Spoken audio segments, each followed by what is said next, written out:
नमस्कार। ज्योतिष शास्त्र में श्रद्धा और विश्वास रखने वाले सभी जातकों का पारलौकिक जगत चैनल में बहुत बहुत स्वागत है। वर्ष 2022 का अंतिम सूर्य ग्रहण 25 अक्टूबर को लगने जा रहा है और दीपावली का त्यौहार सूर्य ग्रहण के साए में होगा, ऐसी संभावना व्यक्त की जा रही है। 24 अक्टूबर को दीपावली मनाई जाएगी। दीपावली के अगले दिन सूर्य ग्रहण लगेगा। दीपावली कार्तिक मास की अमावस्या को मनाई जाती है और इस बार अमावस्या की तिथि 24 अक्टूबर शाम 5:27 पर शुरू हो रही है, जो 25 अक्टूबर को दोपहर 4:18 पर समाप्त होगी। ये सूर्य ग्रहण आंशिक सूर्य ग्रहण है, जो 25 अक्टूबर मंगलवार को स्वाति नक्षत्र में तुला राशि में लगेगा और ये सूर्य ग्रहण यूरोप, उत्तर पूर्वी अफ्रीका, पश्चिम एशिया के कुछ हिस्सों में दिखाई पड़ेगा। भारत में ये ग्रहण नई दिल्ली, बेंगलुरु, कोलकाता, चेन्नई, उज्जैन, वाराणसी, मथुरा और देश के कुछ अन्य हिस्सों में दिखाई देगा।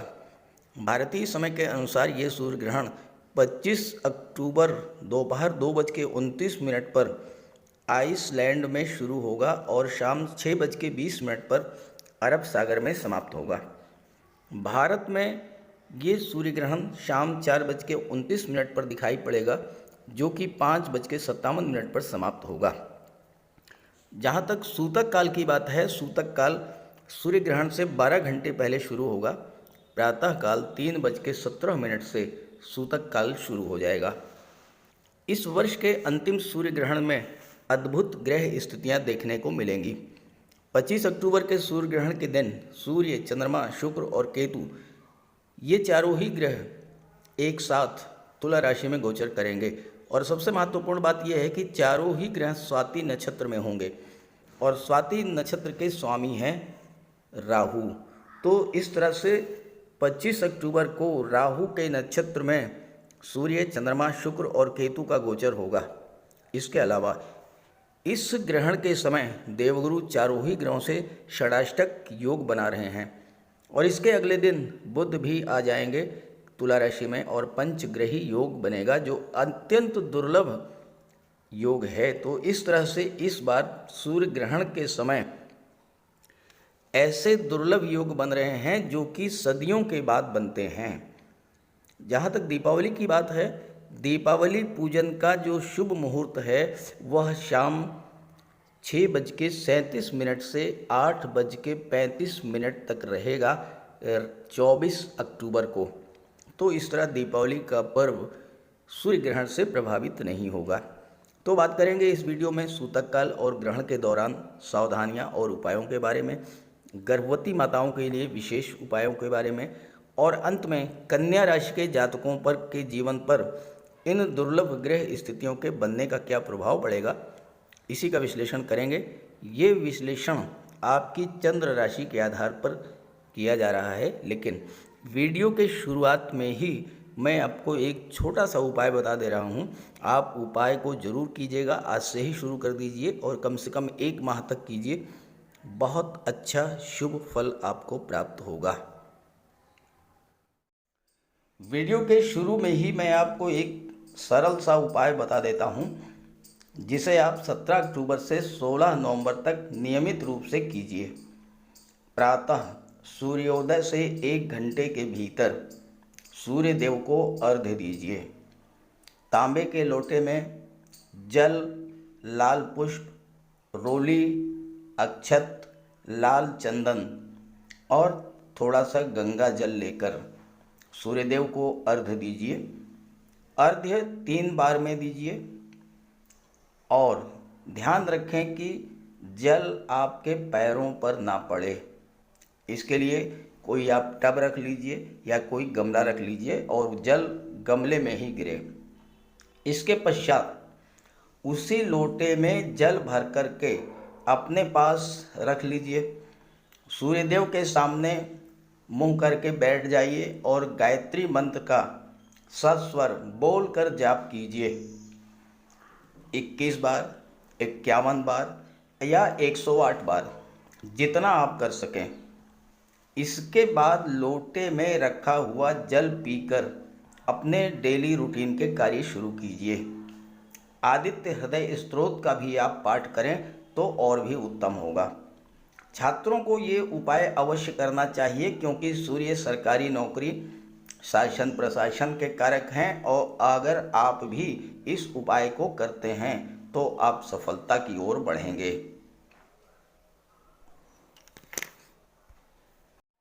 जहाँ तक सूतक काल की बात है, सूतक काल का समय सूर्य ग्रहण से 12 घंटे पहले शुरू होता है। चूँकि ये सूर्य ग्रहण भारत में नई दिल्ली, बेंगलुरु, कोलकाता, उज्जैन, वाराणसी, मथुरा एवं भारत के कुछ अन्य हिस्सों में भी दिखाई पड़ेगा, इसलिए सूतक काल मान्य होगा, जो कि 25 अक्टूबर को प्रातः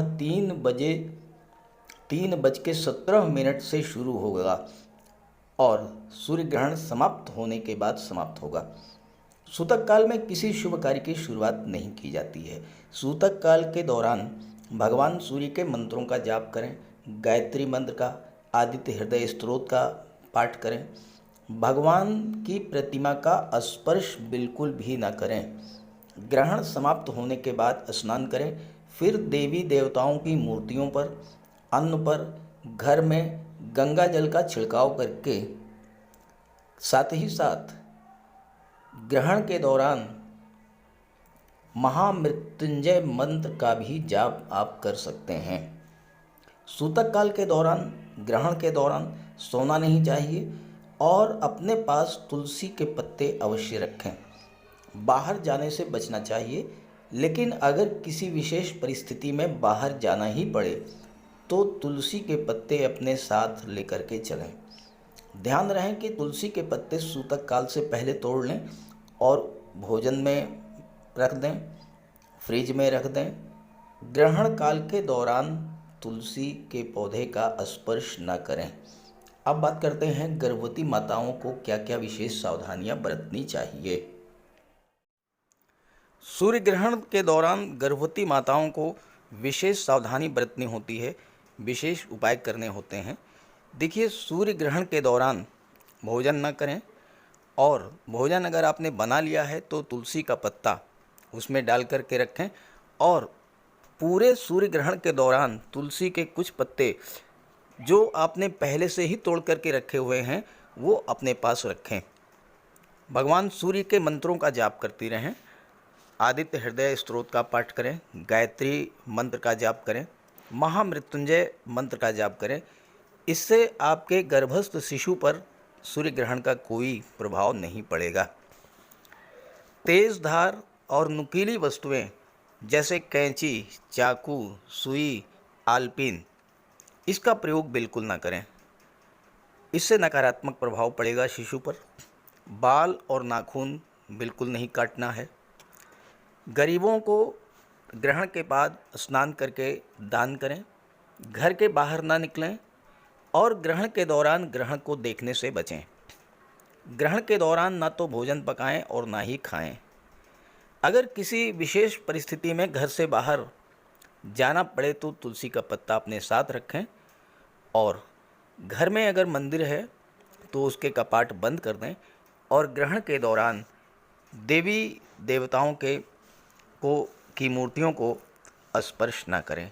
तो अगर ये सब उपाय आप करेंगे तो आपको सूर्य ग्रहण का बहुत बड़ा लाभ मिलेगा। तो ये है कन्या राशि के जातकों की कुंडली। आपके लग्न के स्वामी युवराज बुध हैं, और बुध 25 अक्टूबर को आपके लग्न भाव में गोचर करेंगे, और 26 अक्टूबर को बुध का गोचर कुंडली के द्वितीय भाव में हो जाएगा। यहाँ पर सूर्य, चंद्रमा, शुक्र और केतु के साथ बुध का पंचग्रही योग बनेगा 26 अक्टूबर को। और जैसा मैंने आपको बताया है कि सूर्य जब पीड़ित अवस्था से बाहर निकलेंगे, सूर्य ग्रहण से जब बाहर निकलेंगे तो बहुत ही श्रेष्ठ फल आपको प्रदान करेंगे। और 26 अक्टूबर का दिन आपके लिए बहुत महत्वपूर्ण होगा, क्योंकि एक साथ 5 ग्रह आपकी कुंडली के धन भाव में गोचर करेंगे, और चंद्रमा महाधनी योग बनाएंगे। चंद्रमा लाभ के भाव के स्वामी होकर के धन के भाव में गोचर करेंगे, तो महाधनी योग बना, धन की प्राप्ति होगी। आपका मन ज़्यादा से ज़्यादा धन अर्जित करने की ओर प्रवृत्त होगा। आपके मन में ये भावना होगी कि आप किस तरह से ज़्यादा पैसा कमा सकें, ज़्यादा से ज़्यादा धन अर्जित करें। कुंडली का दूसरा भाव धन के संचय, कुटुंब और वाणी का होता है। सूर्य यहाँ पर आपको धनवान बनाएंगे, धन संचय की प्रवृत्ति बढ़ेगी। सेकंड हाउस में सूर्य अगर है तो जीवन में धन की कमी कभी नहीं होती। धन कहाँ से मिलेगा? सूर्य सेकंड हाउस में सरकारी नौकरी, गवर्नमेंट प्रोजेक्ट, सरकारी योजनाओं से प्रबल धन का लाभ कराते हैं। शुक्र कला के क्षेत्र से संगीत, नृत्य, अभिनय, लेखन, गायन, वादन, सोशल मीडिया, पत्रकारिता, चित्रकला, मूर्तिकला, शिल्पकला, इन सब क्षेत्रों से आपको धन की प्राप्ति कराएंगे। लग्न के स्वामी बुध हैं और बुध भी सूर्य के साथ हैं, बुधादित्य राजयोग भी बना रहे हैं और सूर्य के मित्र भी हैं। आप अपने ज्ञान, बुद्धि, विवेक और प्रशासनिक क्षमता के बल पर ज़्यादा से ज़्यादा धन अर्जित भी करेंगे और धन का संचय भी करेंगे। बुध शेयर मार्केट के कारक होते हैं और इस गोचर काल में आप शेयर में निवेश करेंगे तो विशेष लाभ होगा, लेकिन ध्यान रखें कि शेयर में निवेश करने से पहले किसी एक्सपर्ट की राय जरूर ले लें।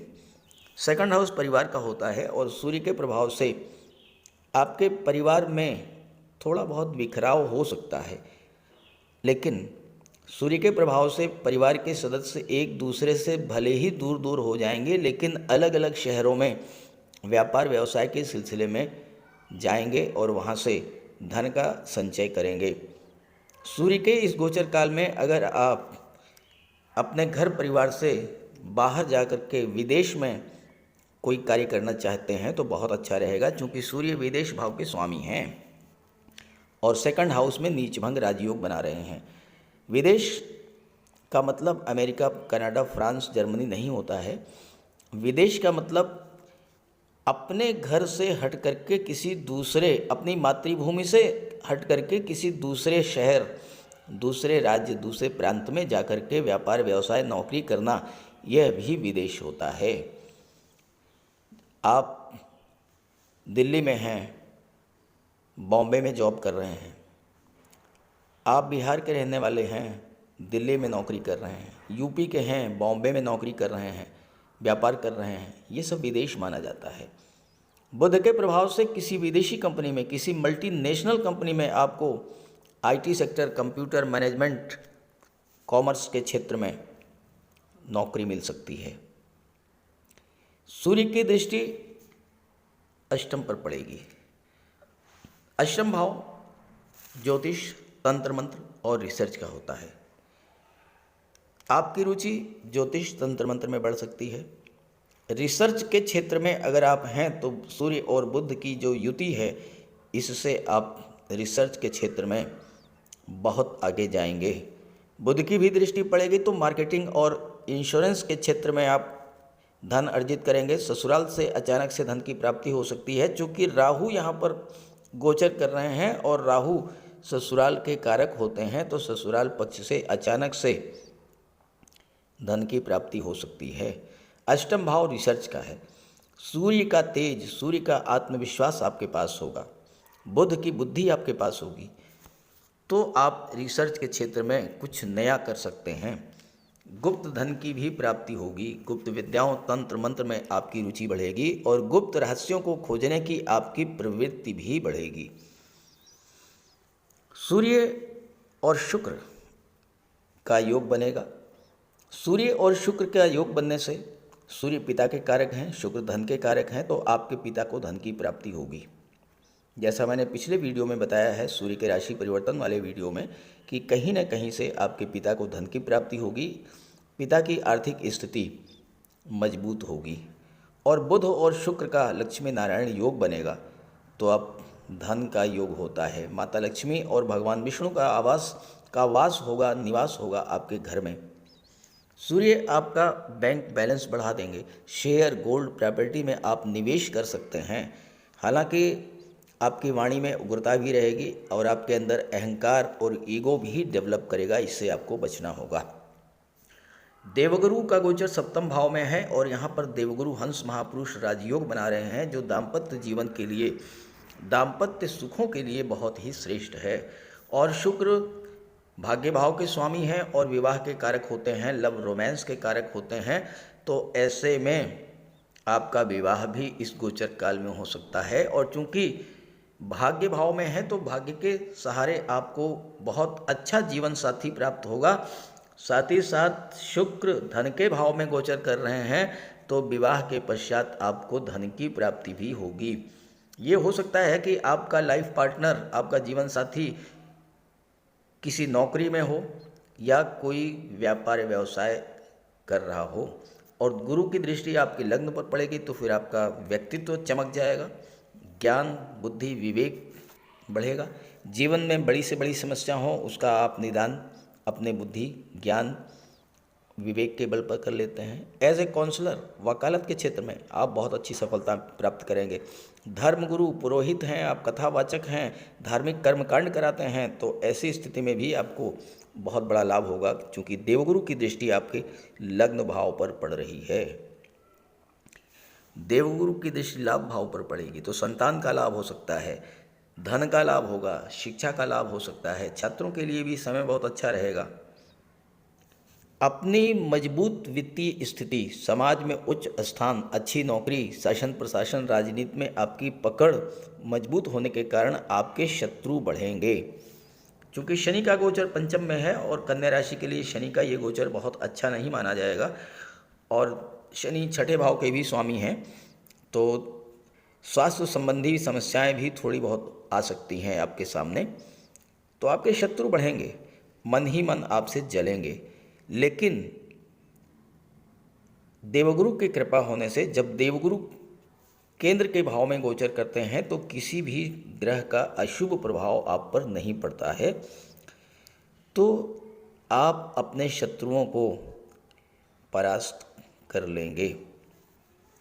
छात्रों के लिए भी बहुत अच्छा रहेगा ये गोचर, चूँकि छात्रों के लिए बुद्धि का विकास करेंगे, इंटेलिजेंस पावर बढ़ाएंगे, मेमोरी पावर को बूस्टअप करेंगे और बुध दशम के स्वामी हैं, कार्य क्षेत्र के स्वामी हैं तो आपको कहीं ना कहीं कोई ना कोई जॉब मिलेगी या फिर आप खुद का कोई व्यापार व्यवसाय शुरू कर सकते हैं, कोई नया स्टार्टअप आप शुरू कर सकते हैं। और व्यापारियों के लिए तो बुध का गोचर बहुत ही अच्छा है क्योंकि आपके लग्न के स्वामी और आपके कर्म भाव के स्वामी होकर के धन के भाव में बैठे हुए हैं तो आप व्यापार से प्रचुर मात्रा में धन भी अर्जित करेंगे और व्यापार में उन्नति भी होगी। केवल और केवल आपको थोड़ा सा सावधान रहना है मंगल से और शनि से और इसके लिए आप इसके उपाय कर लें। बजरंग बली की उपासना करते रहें, हनुमान जी के शरण में चले जाएं, शनिवार के दिन पीपल के वृक्ष के नीचे सरसों के तेल का दीपक जलाएं, गरीबों असहाय लाचार दिव्यांग व्यक्तियों की मदद करें। ऐसे कुछ अच्छे कार्य करते रहें और साथ ही साथ सूर्यदेव का उपाय करते रहें तो आपको बहुत बड़ा लाभ प्राप्त होगा।